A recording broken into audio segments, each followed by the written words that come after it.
Chapitre 635. Leçons sur les sacrements et prédictions sur l'Église. Le 22 avril 1947.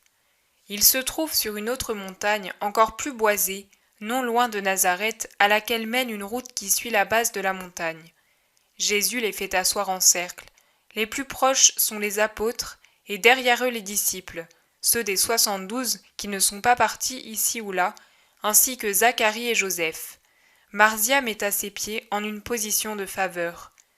Jésus parle dès qu'ils sont assis et tranquilles, tous attentifs à ses paroles. Il dit : J'ai besoin de toute votre attention, car je vais vous dire des choses de la plus grande importance. Vous ne les comprendrez pas encore toutes, ni très bien, mais celui qui viendra après moi vous en donnera l'intelligence. Écoutez-moi donc. Personne n'est, plus que vous, convaincu que sans l'aide de Dieu, l'homme pêche facilement à cause de sa constitution très faible, émoussée par le péché. Je serais donc un rédempteur imprudent si, après avoir tant fait pour vous racheter, je ne vous donnais pas aussi le moyen de garder les fruits de mon sacrifice. Vous savez que la facilité à pécher vient de la faute originelle, qui, en privant les hommes de la grâce, les dépouille de leur force, l'union avec la grâce. Vous avez dit : mais tu nous as rendu la grâce. Non, elle a été rendue au juste jusqu'à ma mort, pour la rendre à ceux qui viendront un moyen et nécessaire. Un moyen qui ne sera pas seulement une figure rituelle, mais qui imprimera vraiment en celui qui le reçoit le caractère réel d'enfant de Dieu, tel qu'étaient Adam et Ève, dont l'âme vivifiée par la grâce possédait des dons élevés accordés par Dieu à sa créature bien-aimée. Vous savez ce que l'homme possédait et ce qu'il a perdu. Désormais, grâce à mon sacrifice, les portes de la grâce sont de nouveau ouvertes, et elle peut descendre chez tous ceux qui la demandent par amour pour moi. C'est pourquoi les hommes auront le caractère d'enfants de Dieu par les mérites du premier-né entre les hommes, de celui qui vous parle, votre Rédempteur, votre grand prêtre éternel, votre frère dans le Père, votre Maître. Ce sera par Jésus-Christ et grâce à Jésus-Christ que les hommes présents et à venir pourront posséder le ciel et jouir de Dieu, la fin dernière de l'homme. Jusqu'alors, les hommes les plus justes, bien que circoncis, comme fils du peuple élu, ne pouvaient atteindre ce but. Leur vertu était prise en considération par Dieu, leur place préparée au ciel. Mais le ciel leur était fermé et la jouissance de Dieu refusée, parce que sur leur âme, ce parterre béni fleuri de toutes les vertus, pesait aussi l'arbre maudit de la faute originelle, et aucune action, si sainte qu'elle fût, ne pouvait le détruire. Or, on ne peut entrer au ciel avec les racines et le feuillage d'un arbre aussi maléfique. Le jour de la Parascève, l'attente des patriarches, des prophètes et de tous les justes d'Israël fut comblée par la joie de l'accomplissement de la rédemption. Les âmes, plus blanches que la neige de montagne grâce à leur vertu, perdirent aussi l'unique tâche qui les excluait du ciel. Mais le monde continue. Des générations se lèvent et se lèveront.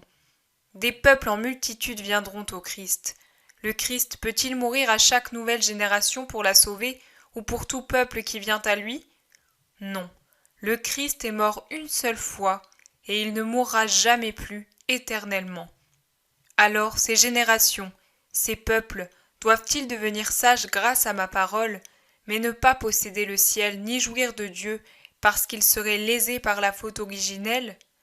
Non, ce ne serait pas juste, ni pour eux, car leur amour pour moi serait vain, ni pour moi, qui serais mort pour un trop petit nombre. Alors comment concilier tout cela ?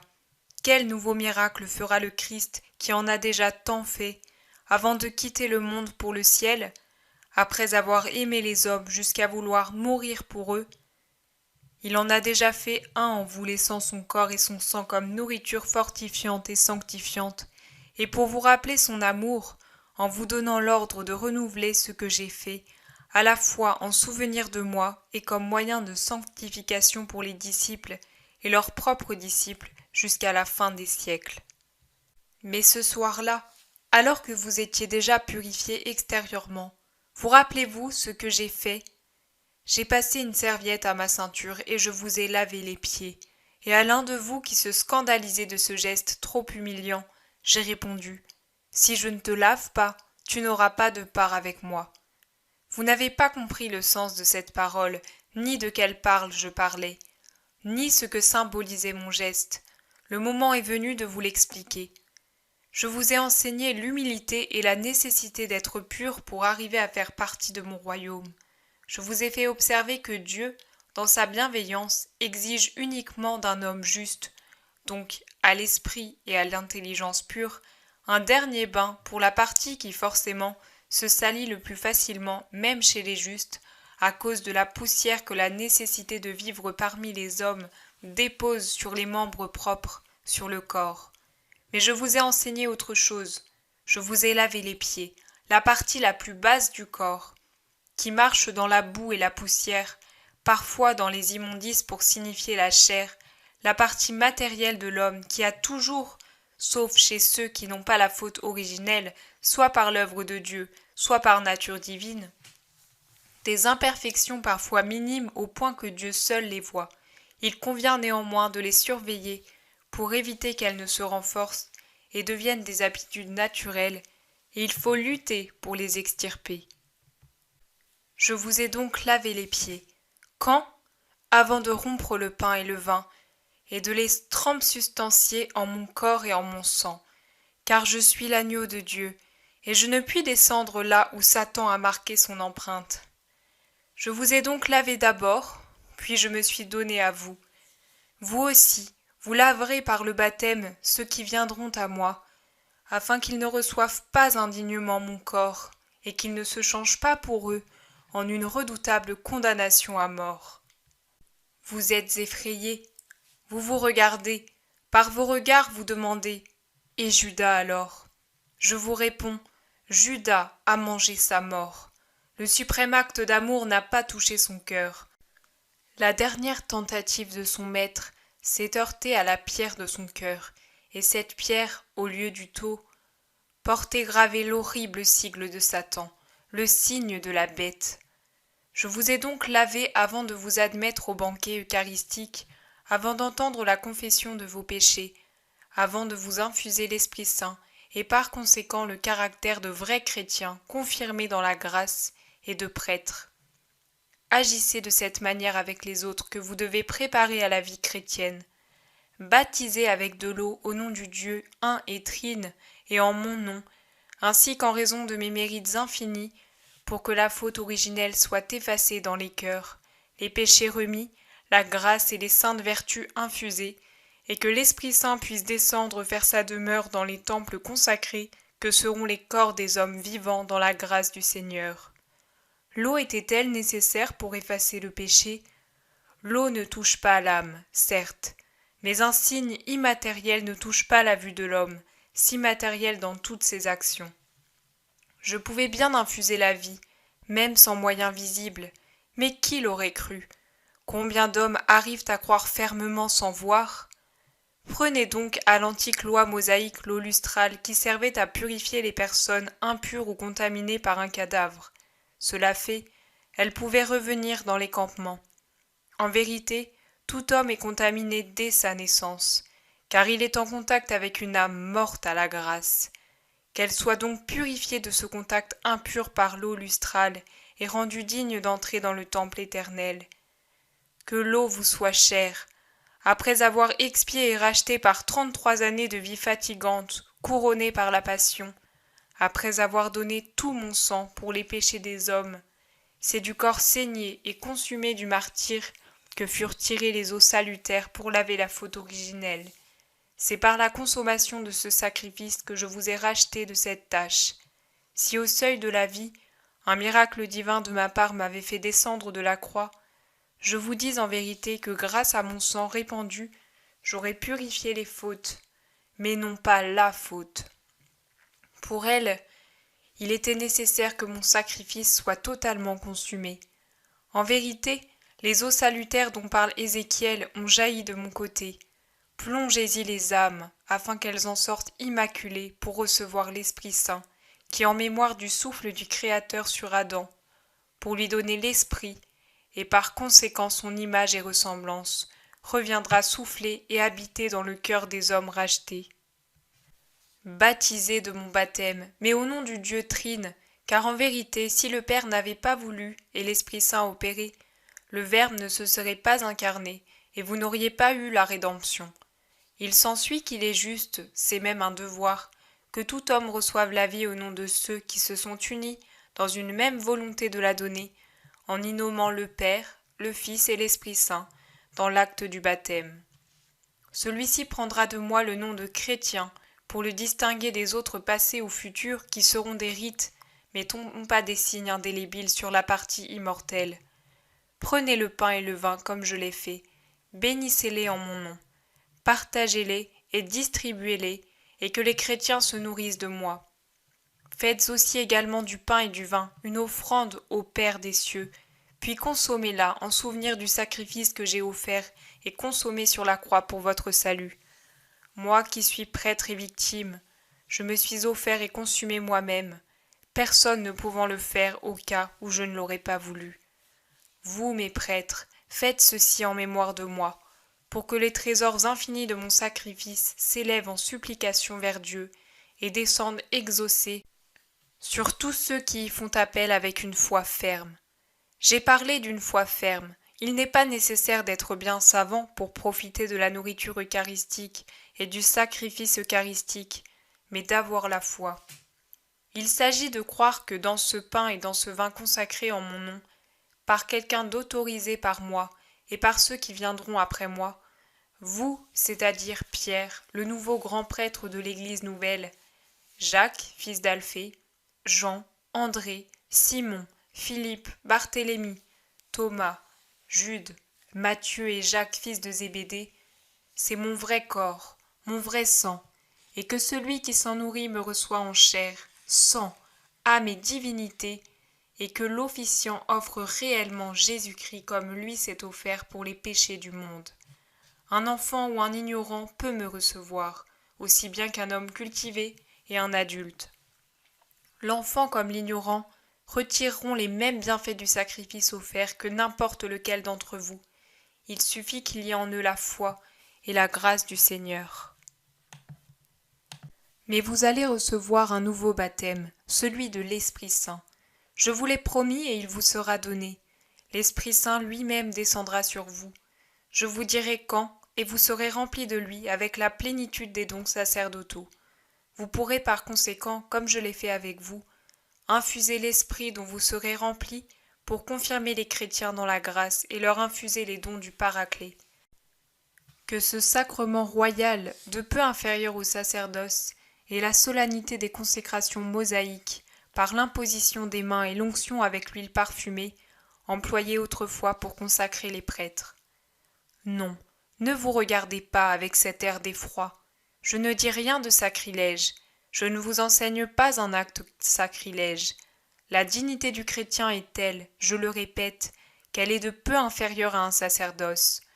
Où vivent les prêtres? Au temple. Or, un chrétien sera un temple vivant. Que font les prêtres? Ils servent Dieu par leurs prières, leurs sacrifices et le soin des fidèles. C'est du moins ce qu'ils auraient dû faire. Et le chrétien servira Dieu par la prière, le sacrifice et la charité fraternelle. Vous entendrez la confession des péchés comme j'ai écouté les vôtres et celles d'un grand nombre, et j'ai pardonné là où j'ai vu un vrai repentir. Vous vous agitez? Pourquoi? Vous avez peur de ne pas savoir discerner? J'ai parlé à d'autres reprises du péché et du jugement sur le péché. Mais rappelez-vous, quand vous jugez, de méditer sur les 7 conditions pour lesquelles une action peut être un péché ou non, et de gravité différente. Je vous les rappelle. Quand on a péché, et combien de fois? Qui a péché? Avec qui? Avec quoi? Quelle est la matière du péché? Quelle en est la cause? Quelle en est la raison? Mais ne craignez rien.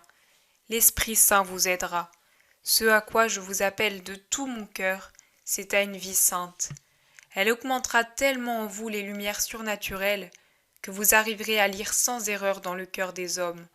Vous pourrez alors avec amour ou autorité dire aux pécheurs qui ont peur de révéler leurs fautes ou qui se refusent à la confesser, l'état de leur cœur en aidant les timides et en faisant honte aux impénitents. Rappelez-vous que la terre perd celui qui est absolvé et que vous devez être ce que j'ai été, juste, patient, miséricordieux, mais pas faible. Je vous l'ai dit, ce que vous délirez sur la terre sera délié dans le ciel, et ce que vous lirez ici sera lié au ciel. Jugez par conséquent avec discernement et mesure tout homme, sans vous laisser corrompre par la sympathie ou l'antipathie, par des cadeaux ou des menaces. Soyez impartiaux, en tout et pour tous comme les dieux, en tenant compte de la faiblesse de l'homme et des pièges de ses ennemis. Je vous rappelle que Dieu permet parfois les chutes de ceux qu'il a choisis, non parce qu'il lui plaît de les voir tomber, mais parce qu'une chute peut permettre un plus grand bien ultérieurement.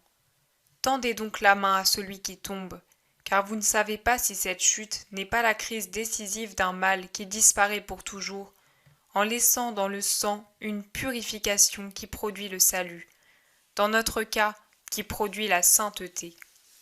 Montrez-vous en revanche sévère envers ceux qui n'auront pas respecté mon sang, et qui, l'âme purifiée par le bain divin, retourneront 100 fois dans la boue. Ne les maudissez pas, mais soyez sévères, exhortez-les, avertissez-les 70 fois 7 fois, mais ne recourez au châtiment extrême de les séparer du peuple élu que lorsque leur obstination dans une faute qui scandalise les frères vous oblige à agir pour ne pas vous rendre complice de leur action. Rappelez-vous ce que j'ai dit. Si ton frère a péché, reprends-le seul à seul avec lui. S'il ne t'écoute pas, corrige-le en présence de 2 ou 3 témoins. Si cela ne suffit pas, fais-le savoir à l'Église.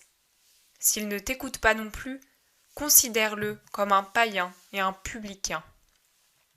Dans la religion mosaïque, le mariage est un contrat. Dans la nouvelle religion chrétienne, qu'il soit un acte sacré et indissoluble sur lequel descend la grâce du Seigneur pour faire des conjoints 2 de ses ministres dans la propagation de l'espèce humaine. Cherchez dès les premiers moments à conseiller au conjoint membre de la nouvelle religion de convertir son conjoint qui n'en fait pas encore partie afin qu'il l'adopte. Cela permettra d'éviter ces douloureuses divergences de pensée et par conséquent ces obstacles à la paix que nous avons observés parmi nous aussi. Mais quand il s'agit de conjoints fidèles au Seigneur, qu'on ne sépare pour aucune raison ce que Dieu a uni. Dans le cas d'une personne unie à un conjoint païen, je lui conseille de porter sa croix avec patience et douceur, et aussi avec force, jusqu'à savoir mourir pour défendre sa foi, mais sans quitter le conjoint auquel il s'est uni avec un plein consentement.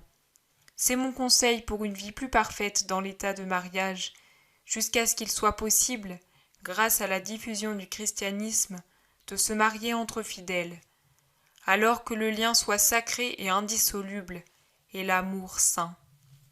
Ce serait mal si la dureté des cœurs devait amener dans la nouvelle foi ce qui est arrivé dans l'ancienne, l'autorisation de la répudiation et de la dissolution pour éviter les scandales créés par la luxure de l'homme. Je vous dis en vérité que chacun doit porter sa croix dans tout état de vie, donc aussi dans le mariage. J'ajoute qu'aucune pression ne devra faire fléchir votre autorité quand vous déclarerez « cela n'est pas permis » à celui qui voudra passer à de nouvelles noces avant la mort de son conjoint.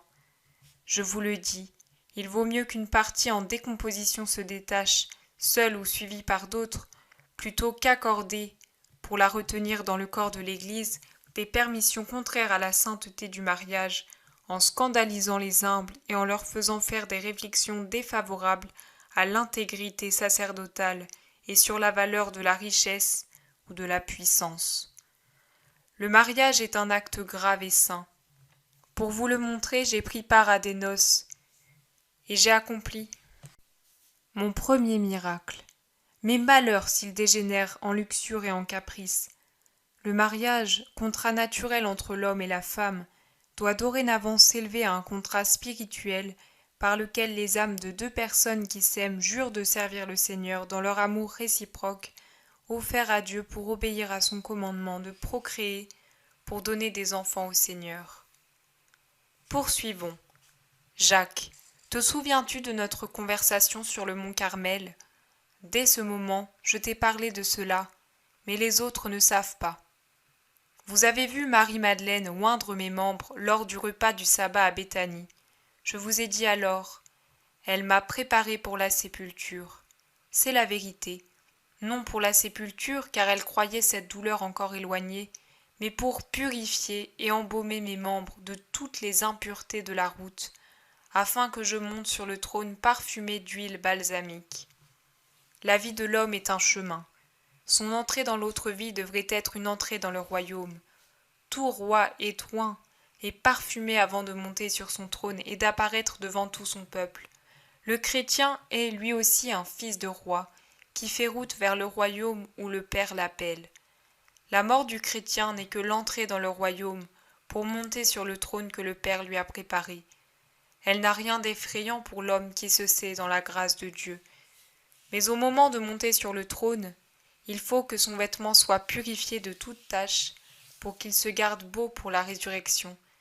Et il faut que son esprit soit purifié afin qu'il puisse resplendir sur le trône que le Père lui a préparé avec la dignité qui convient au fils d'un si grand roi. Faire grandir en grâce, effacer les péchés dont la personne se repent vraiment, susciter un élan ardent vers le bien, donner la force pour le combat suprême, voilà le rôle de l'onction donnée aux chrétiens qui meurent, ou plutôt aux chrétiens qui naissent, car je vous dis en vérité que celui qui meurt dans le Seigneur naît à la vie éternelle. Réitérez le geste de Marie sur les membres des élus et que personne ne le considère comme indigne de lui. J'ai accepté cette huile balsamique de la part d'une femme, que tout chrétien s'en tienne honoré comme d'une grâce suprême de la part de l'Église dont il est l'enfant, et l'accepte d'un prêtre pour laver ses dernières tâches, et que tout prêtre soit heureux de reproduire l'acte d'amour de Marie envers le Christ, souffrant sur le corps d'un frère qui meurt. Vous avez laissé une femme agir mieux que vous, et vous y pensez maintenant avec douleur. Mais ce que vous ne m'avez pas fait alors, vous le pourrez à l'avenir chaque fois que vous vous pencherez avec amour sur un mourant pour le préparer à rencontrer Dieu.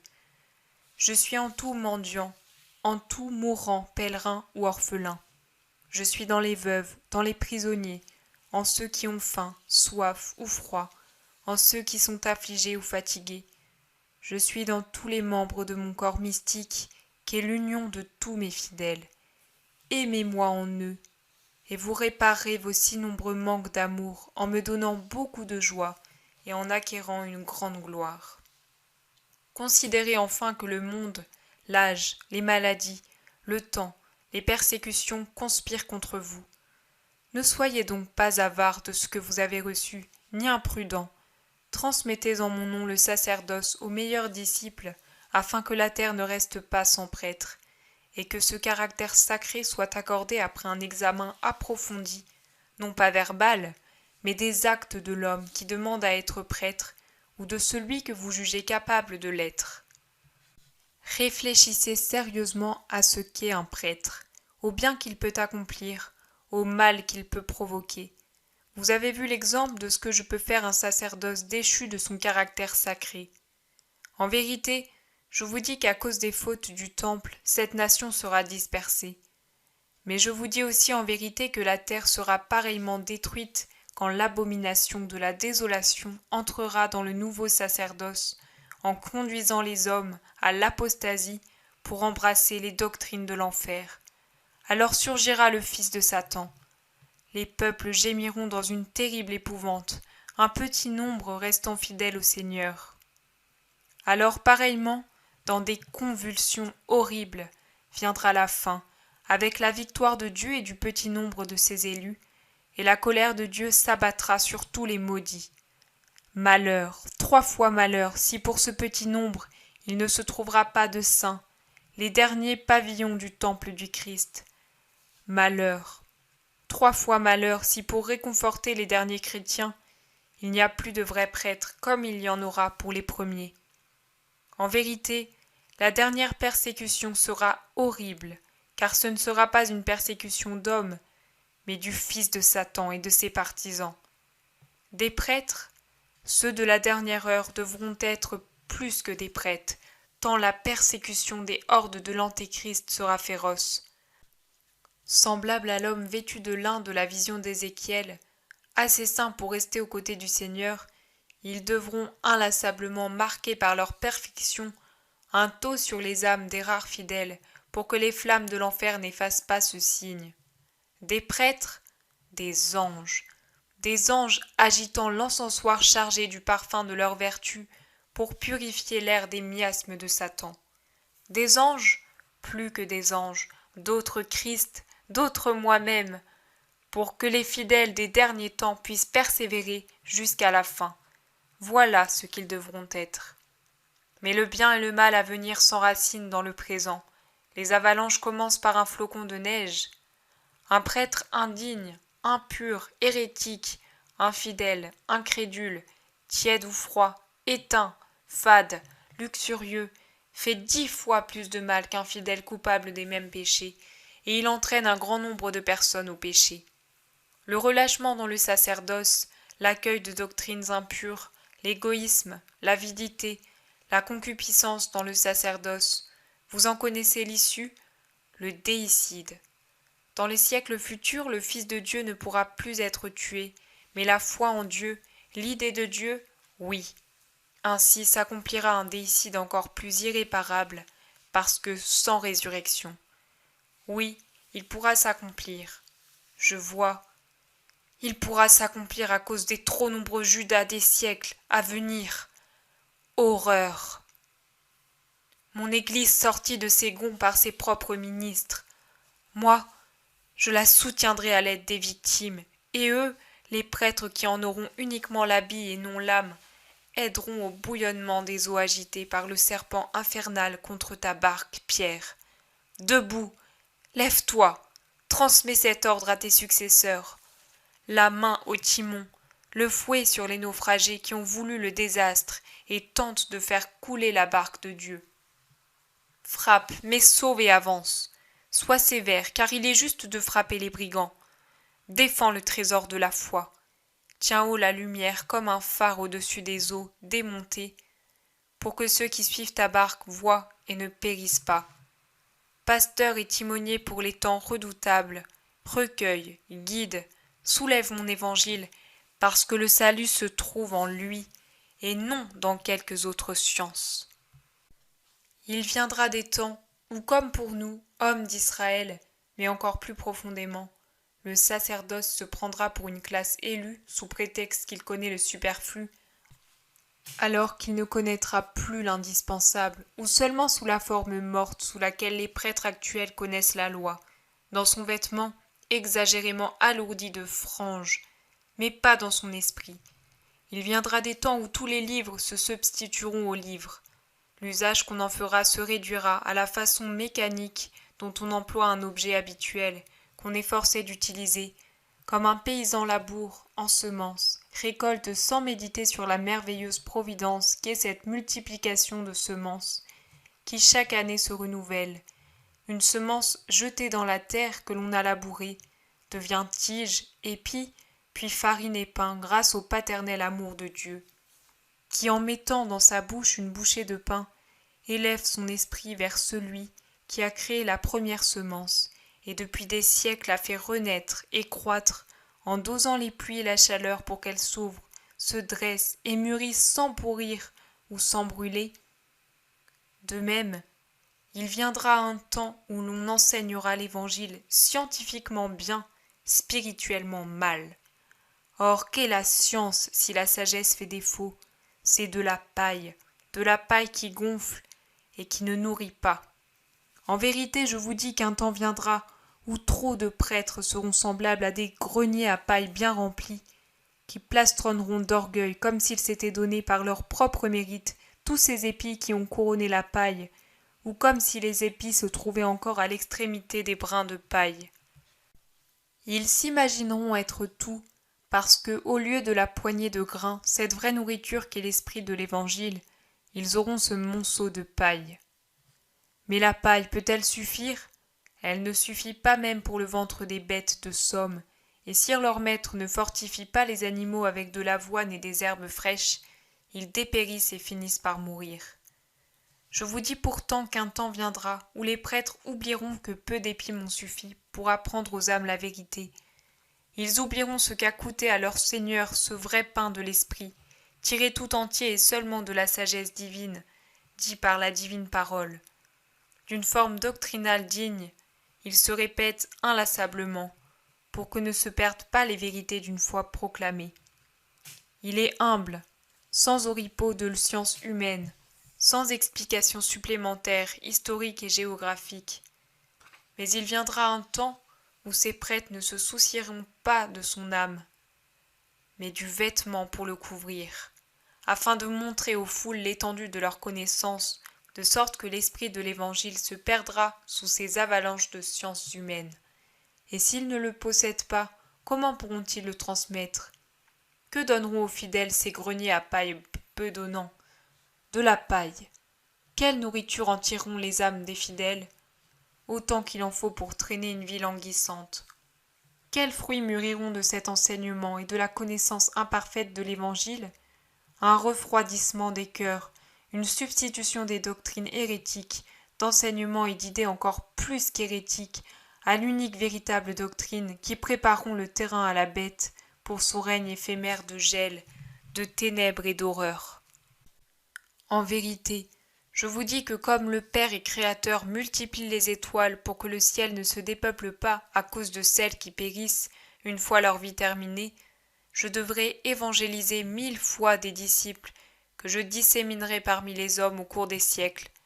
J'ajoute que leur sort sera semblable au mien. La synagogue et ses orgueilleux les persécuteront comme ils m'ont persécuté.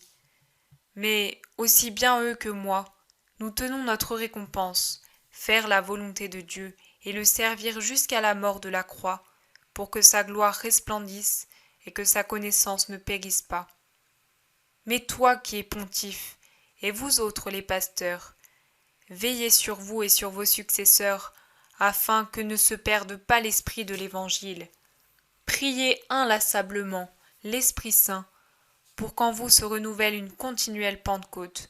Vous ne savez pas encore ce que je veux dire par là, mais vous le saurez bientôt, afin que vous puissiez comprendre toutes les langues, afin que vous puissiez choisir mes voies et les distinguer de celles du singe de Dieu, Satan.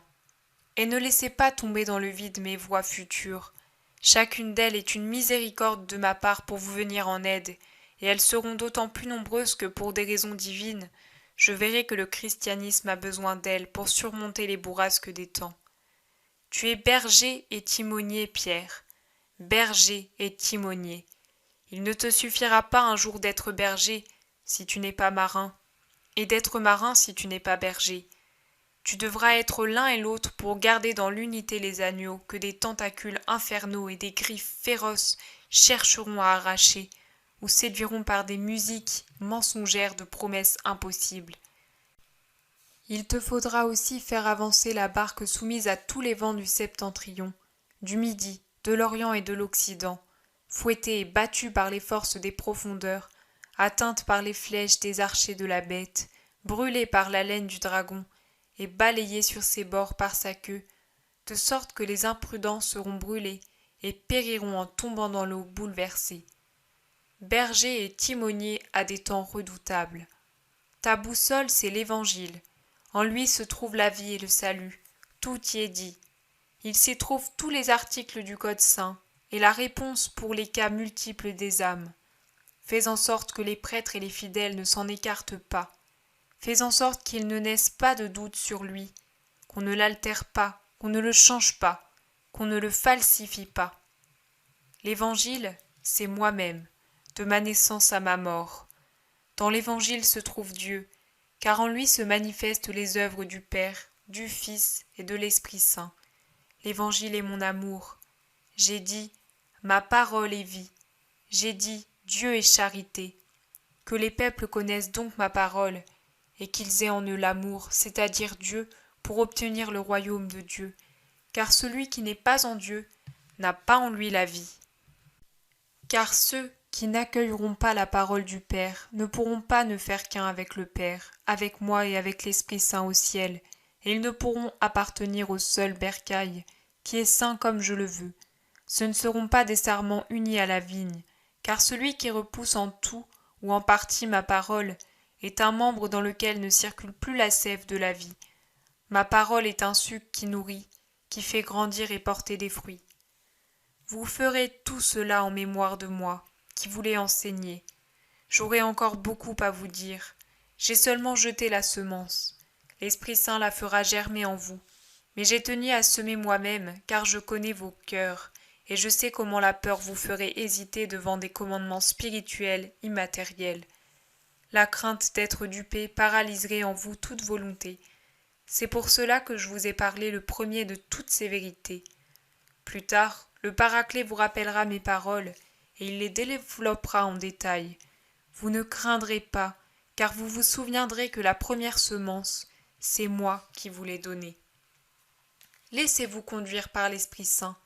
Si ma main était douce pour vous conduire, sa lumière l'est plus encore. Il est l'amour de Dieu. Ainsi je pars heureux, car je sais qu'il va prendre ma place et vous conduire à la connaissance de Dieu. Vous ne le connaissez pas encore, bien que je vous ai souvent parlé de lui. Mais ce n'est pas votre faute.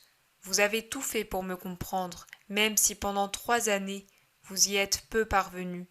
Donc vous êtes justifiés. Le défaut de grâce vous émoussait l'esprit. C'est encore difficile maintenant, bien que la grâce de Dieu soit descendue sur vous de ma croix. Vous avez besoin du feu. Un jour, j'ai parlé de cela à l'un de vous en suivant les chemins du Jourdain. L'heure est venue. Moi, je retourne vers mon Père, mais je ne vous laisse pas seul, car je vous laisse l'Eucharistie, c'est-à-dire votre Sauveur qui s'est fait nourriture pour les hommes, et je vous laisse l'ami, le Paraclet. Lui vous conduira. Je passe vos âmes de ma lumière à sa lumière, et il achèvera votre formation. Tu nous quittes ici, maintenant, sur cette montagne ? Ils sont tous désolés. Non, pas encore, mais le temps passe rapidement, et ce moment viendra bientôt. Oh, ne me laisse pas sur la terre sans toi, Seigneur. Je t'ai aimé de ta naissance à ta mort, de ta mort à ta résurrection. Toujours, ce serait trop triste de ne plus te voir parmi nous.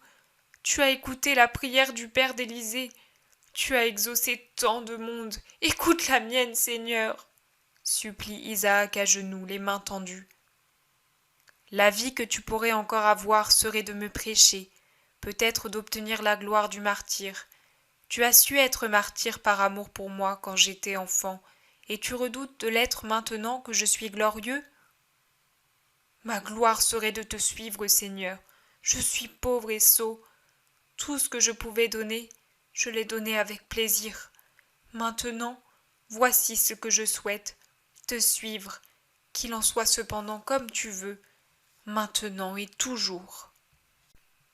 Jésus pose la main sur la tête d'Isaac et l'y laisse en une longue caresse pendant qu'il se tourne vers tous les autres pour dire « Vous n'avez aucune question ? Ce sont mes dernières instructions. Parlez à votre maître. Voyez-vous comme les petits sont en confiance avec moi ? En effet, aujourd'hui aussi, Marziam appuie la tête contre le corps de Jésus. Il se serre contre lui et Isaac n'a pas montré la moindre timidité pour exposer son désir. Effectivement, oui, nous avons beaucoup à te demander, répond Pierre. Dans ce cas, interrogez-moi. Voilà, hier soir quand tu nous as quittés, nous avons discuté entre nous de ce que tu nous avais dit. Aujourd'hui encore, d'autres pensées se bousculent en nous. Si on réfléchit bien, tu as annoncé la proche apparition d'hérésie et des séparations. Cela nous donne à réfléchir. Nous devrons être très prudents envers ceux qui voudront venir dans nos rangs, car c'est sûrement en eux que se trouvera la semence de l'hérésie et de la séparation. Tu crois cela ? Israël n'a-t-il pas déjà divergé de son chemin vers moi ? Tu veux me dire ceci, que l'Israël qui m'a aimé ne sera jamais hérétique et divisé, n'est-ce pas ? Mais est-ce qu'il a jamais été uni ? Depuis des siècles, même dans l'ancienne formation, et a-t-il peut-être été uni pour me suivre ? En vérité, je vous dis qu'il porte en lui la racine de l'hérésie. Mais Cela fait des siècles qu'il est idolâtre et hérétique sous une apparence de fidélité. Ses idoles, vous les connaissez, ses hérésies aussi. Les païens seront meilleurs que lui. C'est pour cela que je ne les ai pas exclus et que je vous demande d'en faire autant. Cela vous sera extrêmement difficile, je le sais, mais rappelez-vous les prophètes. Ils annoncent la vocation des païens et la dureté des Juifs. Pourquoi voudriez-vous fermer les portes du royaume à ceux qui m'aiment et viennent à la lumière que leur âme cherchait? Les croyez-vous plus pécheurs que vous, sous prétexte que jusqu'à présent ils n'ont pas reconnu Dieu, qu'ils ont suivi leur religion, et qu'ils la suivront tant qu'ils ne seront pas attirés par la nôtre? Il ne le faut pas. Je vous assure qu'ils sont meilleurs que vous, car malgré leur religion qui n'est pas sainte, ils savent être justes. Il y a des justes dans toutes les nations et toutes les religions. Dieu regarde les œuvres des hommes et non leurs paroles, et s'il voit un païen au cœur juste accomplir naturellement ce que la loi du Sinaï commande, pourquoi devrait-il le considérer comme méprisable? N'est-il pas méritoire pour un homme qui ignore que Dieu interdit ceci ou cela parce que c'est mal, qu'il s'impose de lui-même de suivre fidèlement ce commandement parce que sa raison lui révèle que ce n'est pas bien? N'a-t-il pas un plus grand mérite que celui très relatif de l'homme qui connaît Dieu, les fins dernières et la loi qui permet d'y parvenir, mais s'autorise de continuels compromis ou petits calculs pour adapter le commandement parfait à sa volonté corrompue? Que vous en semble? Est-ce que Dieu apprécie les échappatoires qu'Israël a mises à l'obéissance pour ne pas avoir à trop sacrifier sa concupiscence? Que vous en semble? Est-ce que, lorsqu'un païen quittera ce bas monde en étant juste aux yeux de Dieu, pour avoir suivi la juste loi que sa conscience s'est imposée, Dieu le jugera comme un démon? Je vous le dis, Dieu jugera les actions des hommes, et le Christ, le juge de tous, récompensera ceux chez qui le désir de l'âme a entendu la voix d'une loi intérieure pour arriver à la fin dernière de l'homme, se réunir à son Créateur, au Dieu inconnu pour les païens, mais au Dieu qu'ils sentent être vrai et saint au-delà du décor peint des faux Olympes. Veillez même attentivement à ne pas être, vous, une occasion de scandale pour les païens. Trop souvent, le nom de Dieu a été ridiculisé chez les païens à cause des œuvres des enfants du peuple de Dieu. Ne vous prenez pas pour les trésoriers exclusifs de mes dons et de mes mérites. Je suis mort pour les Juifs comme pour les païens. Mon royaume appartiendra à toutes les nations. N'abusez pas de la patience avec laquelle Dieu vous a traité jusqu'ici pour vous dire « À nous, tout est permis ». Non, je vous l'affirme. Il n'y a plus tel ou tel peuple, il y a mon peuple. Dans mon peuple, les vases qui se sont consumés au service du temple ont la même valeur que ceux qui se trouvent déposés maintenant sur les tables de Dieu. J'ajoute même que de nombreux vases qui se sont consumés au service du temple, mais non pas de Dieu, seront jetés au rebut, et l'on mettra à leur place sur l'autel des vases qui ne connaissent pas encore l'encens, l'huile, le vin ou le baume, mais qui désirent s'en remplir et servir à la gloire du Seigneur. N'exigez pas trop des païens, il suffit qu'ils aient la foi et obéissent à ma parole. Une nouvelle circoncision se substitue à l'ancienne. L'homme est dorénavant circoncis dans son cœur, mieux encore dans son esprit, car mon sang très pur s'est substitué au sang des circoncis pour signifier la purification de la concupiscence qui a exclu Adam de la filiation divine. Son efficacité est la même que le corps de l'homme soit circoncis ou non, pourvu qu'il ait mon baptême et renonce à Satan, au monde, à la chair, par amour pour moi. Ne méprisez pas les incirconcis. Dieu n'a pas méprisé Abraham. En raison de sa justice, il a élu chef de son peuple avant même que la circoncision ait mordu sa chair. Si Dieu s'est approché d'Abraham incirconcis pour lui révéler ses commandements, vous pourrez vous approcher des incirconcis pour les instruire dans la loi du Seigneur. Considérez à combien de péchés et à quels péchés sont arrivés ceux qui étaient circoncis. Ne vous montrez donc pas inexorable envers les païens. Mais devrons-nous leur transmettre ce que tu nous as enseigné? Ils n'y comprendront rien, car ils ne connaissent pas la loi. C'est ce que vous dites. Mais Israël a-t-il compris, lui qui connaissait la loi et les prophètes? C'est vrai. Soyez néanmoins vigilants. Vous direz ce que l'esprit vous suggérera verbalement, sans peur, sans vouloir agir par vous-même. Quand ensuite s'élèveront parmi les fidèles des faux prophètes qui présenteront leurs idées comme étant idées inspirées, mais elles seront hérétiques, alors vous combattrez par des moyens plus fermes que la parole. Mais ne vous inquiétez pas, l'Esprit Saint vous guidera. Je ne dis jamais rien qui ne s'accomplisse. Et que ferons-nous des hérétiques? Combattez de toutes vos forces l'hérésie elle-même, mais cherchez par tous les moyens à convertir au Seigneur les personnes. Ne vous lassez pas de chercher les brebis égarées pour les ramener au bercail. Priez, souffrez, faites prier, faites souffrir, demandez l'aumône du sacrifice et de souffrance aux personnes pures, bonnes, généreuses, pour obtenir la conversion des frères. La passion du Christ se prolonge chez les chrétiens. Je ne vous ai pas exclu de cette grande œuvre qu'est la rédemption du monde. Vous êtes tous membres d'un unique corps. Aidez-vous mutuellement. Que l'homme fort et en bonne santé travaille pour les plus faibles. Que celui qui est dans l'unité tende la main à ses frères éloignés et les appelle. Mais y seront-ils après avoir été frères dans une unique maison? Oui. Et pourquoi? Pour bien des raisons. Ils porteront encore mon nom, ils s'en glorifieront même. Ils travailleront à le faire connaître. Ils contribueront à ce que je sois connu jusqu'aux extrémités de la terre. Laissez-les faire, car je vous le rappelle, celui qui n'est pas contre moi est pour moi.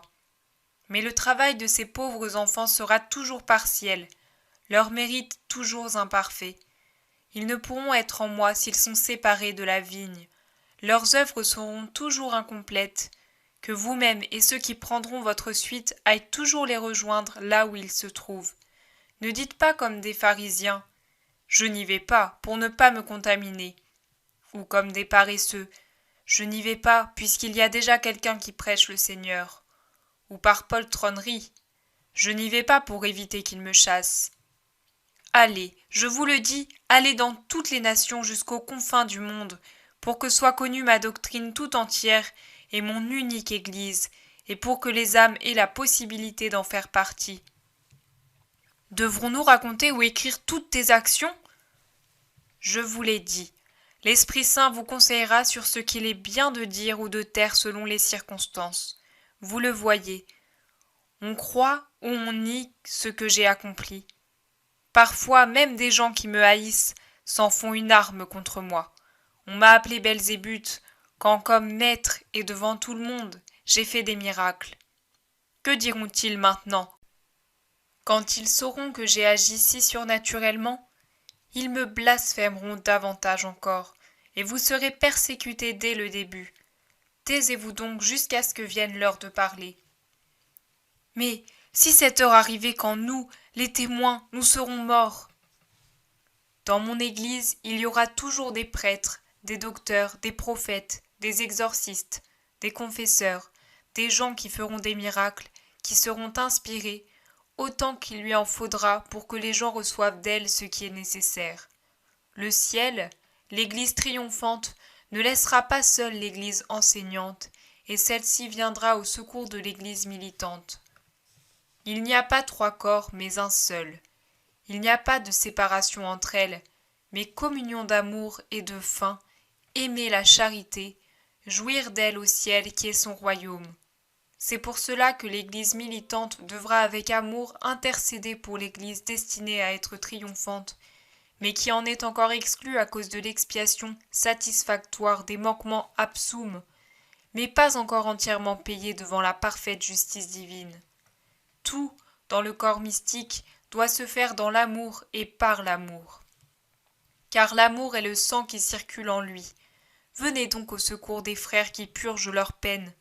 Je vous ai dit que les œuvres de miséricorde corporelle vous acquièrent une récompense dans le ciel. Il en va de même des œuvres spirituelles. En vérité, je vous dis que les prières d'intercession pour que les morts puissent entrer dans la paix est une grande œuvre de miséricorde dont Dieu vous bénira et dont ceux qui en profitent vous seront reconnaissants. Lorsque, à la résurrection de la chair, tous les hommes seront rassemblés devant le Christ, leur juge. Il y aura aussi parmi ceux que je bénirai les personnes qui ont fait preuve d'amour pour leurs frères en voie de purification, en offrant et en priant pour leur paix. Je vous le dis, pas une seule bonne action ne restera sans fruit, et beaucoup brilleront d'un vif éclat dans le ciel sans avoir prêché, administré, accompli des voyages apostoliques ou embrassé un état de vie particulier, mais seulement pour avoir prié et souffert dans le but de procurer la paix à ceux qui se purifient et d'amener les mortels à la conversion. Eux aussi, ces prêtres ignorés du monde, ces apôtres inconnus, ces victimes que Dieu seul voit, recevront le salaire des ouvriers du Seigneur pour avoir fait de leur vie un perpétuel sacrifice d'amour pour leurs frères et pour la gloire de Dieu. Je vous dis qu'en vérité, il y a bien des chemins qui mènent à la vie éternelle.